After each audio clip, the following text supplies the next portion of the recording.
Iddo Elam, an Israeli objector and activist who is refusing to be drafted into the Israel Defense Forces. Iddo, thank you for joining us. Good to see you.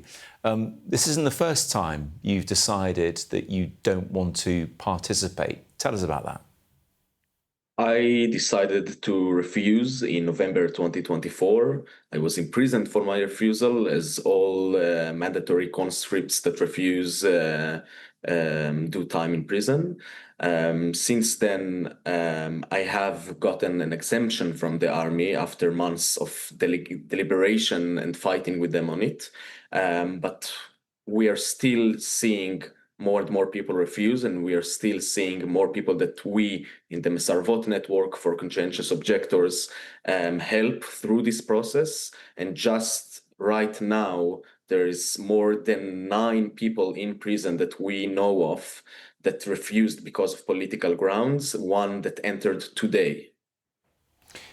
How are people responding to your point of view?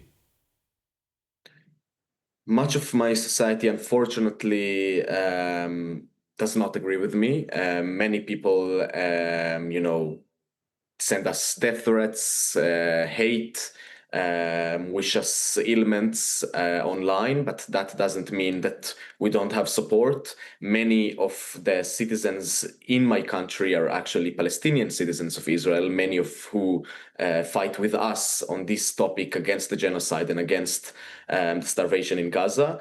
And we're seeing also much of the mainstream and more Jewish side of society start to realize that this war is horrible for all of us, and that it's killing our hostages too, and that serving this war is committing all the crimes, and it's either that you're complicit or that you refuse. So we are seeing every week, like I said, more refuseniks. Last week, one refusenik entered prison. This week, another.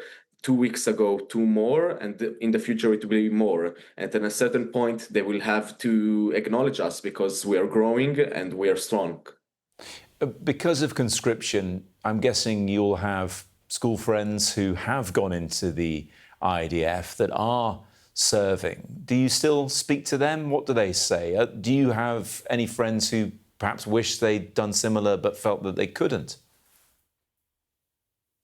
This is a very important thing to ask, because it's important to specify that many Israelis, 18 years old, do not have the network of support that I have in order to refuse. Many of them tell me that they wanted to refuse or didn't want to go to the army because of their moral compass, but their parents are pressuring them, their teachers pressure them, friends pressure them. Imagine that everybody around you is going to the army and they might disown you if you don't go to it. I am lucky to have the full support of my family and friends, but I know many people that go to the army out of feeling that like they have to.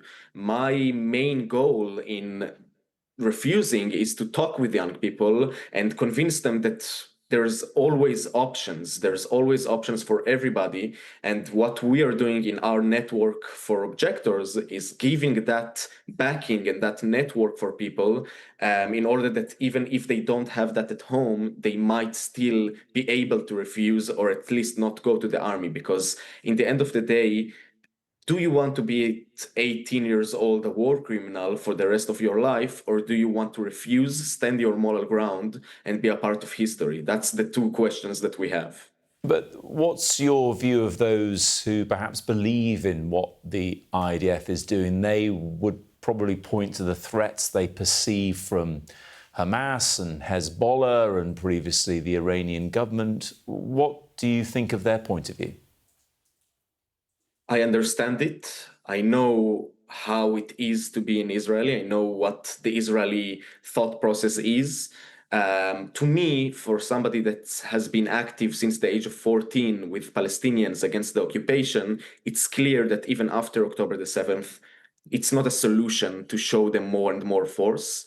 It's clear to me that the only way forward is to stop doing what Netanyahu has done throughout the years. We arrived at October the 7th because he gave money and aid to Hamas. We arrived at October the 7th because the far right in Israel perceived Hamas as better than the Palestinian Authority and pushed for it to rule Gaza. The only way forward. I'm sorry to interrupt because we are out of time, Iddo. I appreciate you joining us nonetheless. Thank you very much indeed. Thank you.